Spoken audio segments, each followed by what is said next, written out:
O governo de Donald Trump, vamos falar da eleição americana, bloqueou o acesso da equipe do presidente eleito Joe Biden. Presidente eleito, como o Mário estava dizendo aqui em outro programa, nem é ainda a nomenclatura correta, porque a apuração realmente ainda não está concluída, ainda tem os recursos judiciais do Partido Republicano, mas é o presidente que teve a sua vitória declarada pela imprensa, e aí agora, evidentemente, o Donald Trump está questionando, dizendo que não é a imprensa que declara a eleição do presidente. Enfim, essa polêmica continua, mas o governo Trump bloqueou esse acesso da equipe do Biden a informações e recursos para que seja iniciada a transição de poder nos Estados Unidos. O time de Trump se recusa a assinar, como é de praxe, uma carta oficial que permite ao democrata iniciar formalmente a transição após ter sido declarado vencedor da disputa presidencial.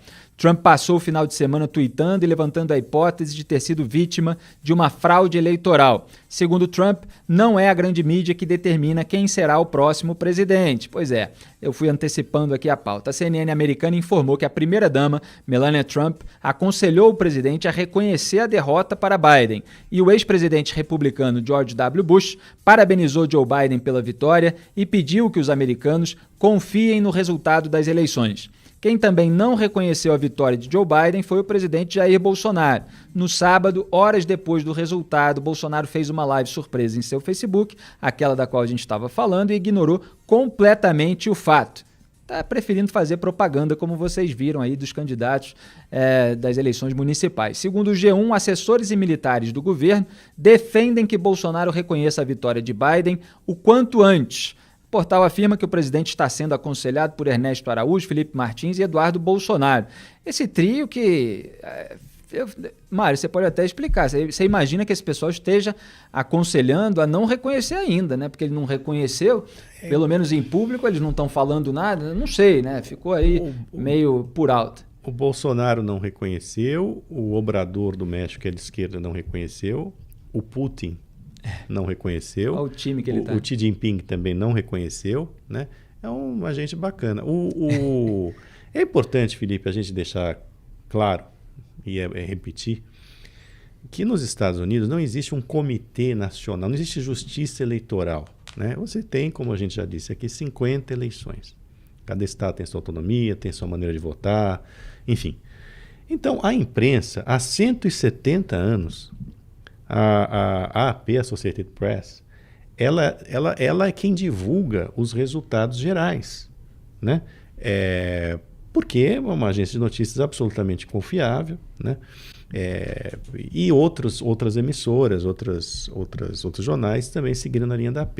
A imprensa tem um papel muito importante na eleição americana, sempre teve. Em 2016, a vitória do Trump, que ele agora diz que a imprensa não é, foi anunciada pela imprensa, né? E logo depois, a Hillary concedeu, como dizem os americanos, né? Reconheceu a vitória do oponente. Aí os bolsonaristas aqui, os trumpistas lá, estão dizendo, não, a imprensa, não sei o que, a mídia está manipulando, e não é a imprensa. Em 2000, por exemplo, a mídia noticiou a vitória do Al Gore, no entanto teve a Flórida e o resultado foi revertido. Bom, vamos lá.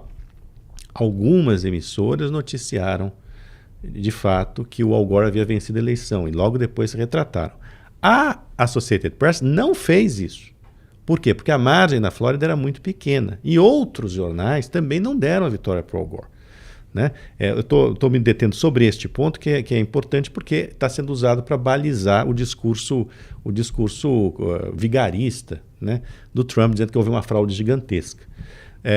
A coisa chegou a tal ponto, ontem, que o porta-voz da campanha do Trump postou uma foto falsa no Twitter, quer dizer, uma montagem com uma manchete falsa de um jornal chamado Washington Times, dizendo assim, a mídia não é a mídia que decide quem é o presidente, e postou uma manchete desse Washington Times como se ele tivesse dado uma manchete que é a Presidente Gore, em 2000.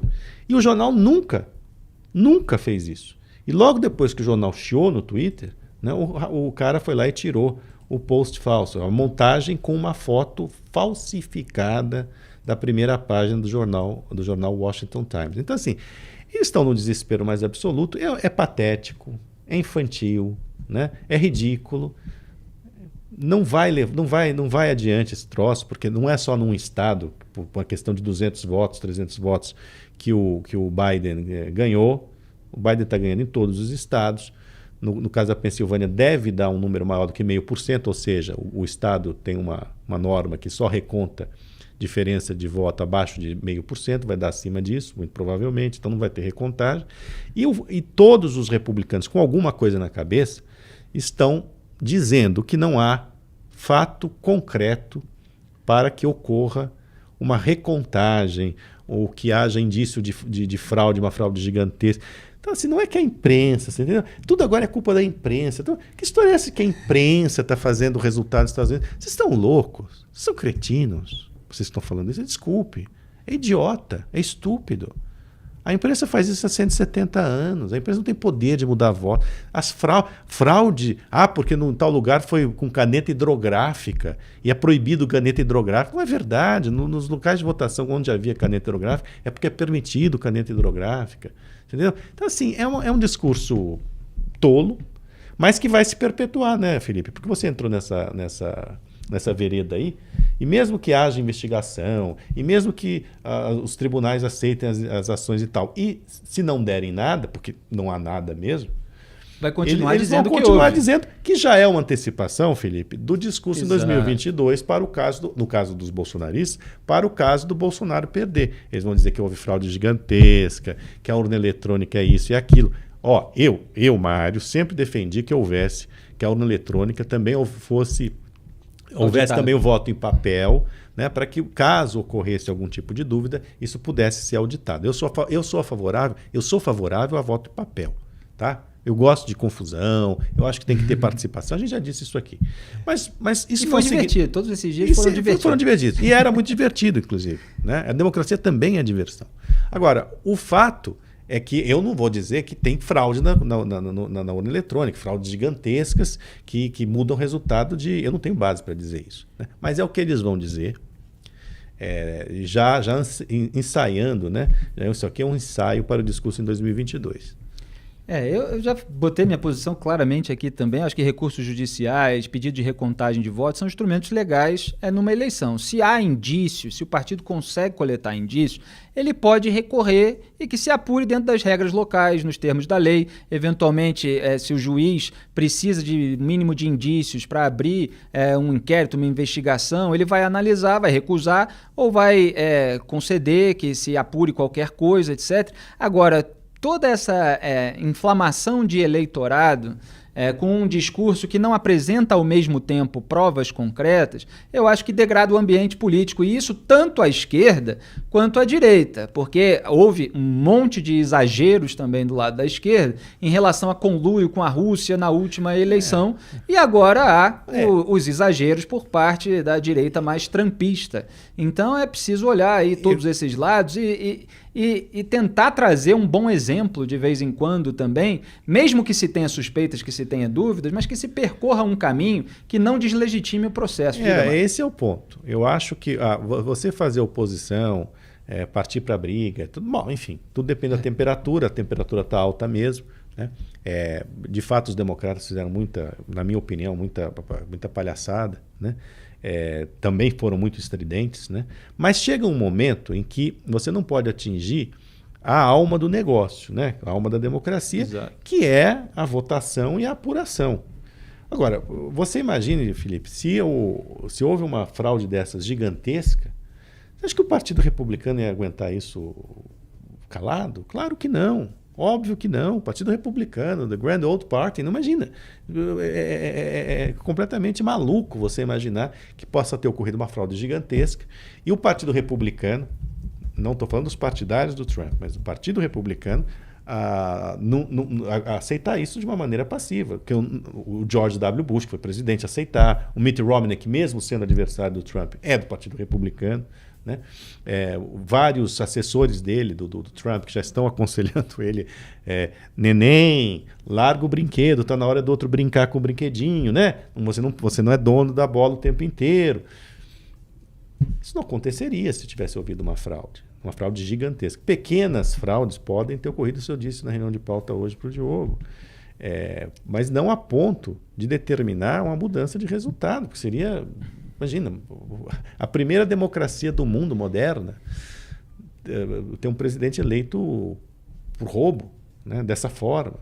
Não faz sentido. Pois é. E o que eu acho cômico muitas vezes, Mário, é o grau de certeza, no sentido de ter certeza absoluta que militantes de grupos políticos aqui no Brasil, como agora parte dos bolsonaristas, eles têm a respeito de fraudes supostamente acontecidas lá nos Estados Unidos e a partir de postagens em redes sociais. Quer dizer, que se cobre transparência, que se cobre investigação é uma coisa, mas o nível de certeza que as pessoas têm com tão poucos elementos e de uma distância tão grande, pois é, realmente só faz esse coro, né? Mas você sabe o que está acontecendo? E acaba polarizando ainda mais. Acontecendo em Scranton, Filadélfia. Os caras aqui falam com uma certeza enorme, né? Não sei o quê, porque os fiscais não puderam. Olha, houve um distanciamento social dos fiscais. Estava vendo outro dia um depoimento de um republicano, mas também houve em relação aos fiscais democratas, que não puderam ficar lá em cima por uma questão sanitária, né? Então não foi assim, não, você é fiscal republicano, você não pode fiscalizar. Não aconteceu. É estúpido. Muito bem, e hoje pela manhã o vice-presidente Hamilton Mourão disse que Bolsonaro vai cumprimentar Biden na hora certa. O presidente está aguardando terminar esse imbróglio aí, o Mourão dizendo, de discussão se tem voto falso, se não tem voto falso, para dar o posicionamento dele. Acho que é óbvio que o presidente na hora certa vai transmitir os cumprimentos do Brasil a quem for eleito. Essa foi a declaração do Mourão, que tem sido ali alguém sempre a dizer que... É lógico que vai, né? No caso da vacina, por exemplo, o governo vai comprar a vacina feita pelo Instituto Butantan em parceria com a China, mesmo que o Bolsonaro não esteja dizendo agora. Aí agora ele fala a mesma coisa. Não, ele vai acabar dizendo e tal. Ele vai traduzindo o silêncio bolsonarista. Não, o Mourão foi colocado, mas ele é o conselheiro Acácio, né, do governo. Quer dizer, aquele personagem dessa de Queiroz que só dizia platitudes e obviedades, né, como se estivesse dizendo a coisa mais sábia do mundo. É o conselheiro Acácio da política brasileira, o Mourão. Ele foi obrigado a fazer esse papel. Não, olha, o presidente, na hora certa, reconhecerá o governo dos Estados Unidos, o novo presidente dos Estados Unidos. Mas é óbvio que vai reconhecer, né? Isso tudo é uma pataquada, não é uma piada. Ele está pensando muito mais no público interno, né? Em alimentar os seus próprios radicais aqui, o Bolsonaro, para criar esse discurso em 2022, caso ele venha a perder, do que propriamente... O que é uma apropriação indébita, né? Se você pensar, do país, né? Porque não é o Bolsonaro que reconhece o governo, o presidente eleito americano, qualquer outro presidente. É o Brasil na figura do presidente da República. Então, é muito feio o que ele está fazendo, até porque não tem motivo nenhum geopolítico para fazer isso. É contra a plano da Rússia, né, que tem no Biden um verdadeiro inimigo. Né? Tem uma questão geopolítica, militar e tudo mais, bastante histórica, eu diria. Né? No caso do Brasil, um país, um gigante bobo no quintal, que nós somos, essa é a verdade, no quintal americano, era automático, devia ser automático. Você vai lá e reconhece. Esse Obrador, por exemplo, são umas figuras, você percebe que o populismo não tem direita ou esquerda, né? Tem elegância ou não elegância, tem cálculo ou não cálculo. O Obrador é um senhor de esquerda que está fazendo onda com o Trump, alimentando essa coisa do Trump, apesar do Trump ter construído um muro e ter tratado os mexicanos como se fosse uma subespécie, né? Então, tudo por cálculo político próprio, não pensando no país, nem pensando nos cidadãos. Aliás, eu até estava tentando trazer um esclarecimento a respeito disso, que muitos brasileiros ouviram o Trump falar em 2016 sobre muro e não sabem em que estágio está essa discussão. Eu dei uma tuitada outro dia dizendo o seguinte: o muro na fronteira teve 100 milhas construídas até janeiro e atingiu quase 400 em outubro. O Trump deve chegar a 450 até o fim desse ano e tem financiamento para mais. Isso foi notícia, inclusive, na Fox News, eu estava trazendo um resumo. E o Biden chegou a dizer, aí nas últimas semanas, não haverá outro pé, ele se referindo pé à unidade de medida que eles usam lá, que é um pé 30,48 centímetros, não haverá outro pé construído de muro sob minha administração. Essa foi a declaração do Biden, dando um corte nessa história, mas ele não falou em derrubar aquilo que já tiver sido construído no governo Trump. Então esse é o estágio da discussão. Porque imigração, imagina, os Estados Unidos nunca vão abrir. É paradoxal, os Estados Unidos ainda recebe uma quantidade, um contingente enorme, né, de imigrantes, Mas o Obama deportava a gente. A diferença é que o Obama deportava sem separar, né? Filho de pai, em avião comercial, e não tratava os caras como bandidos, né? Os sujeitos que tentam entrar nos Estados Unidos. Mas isso não muda. Não muda. Muda o discurso, muda a maneira de fazer, né? Que também tem importância na política, né? Tem importância.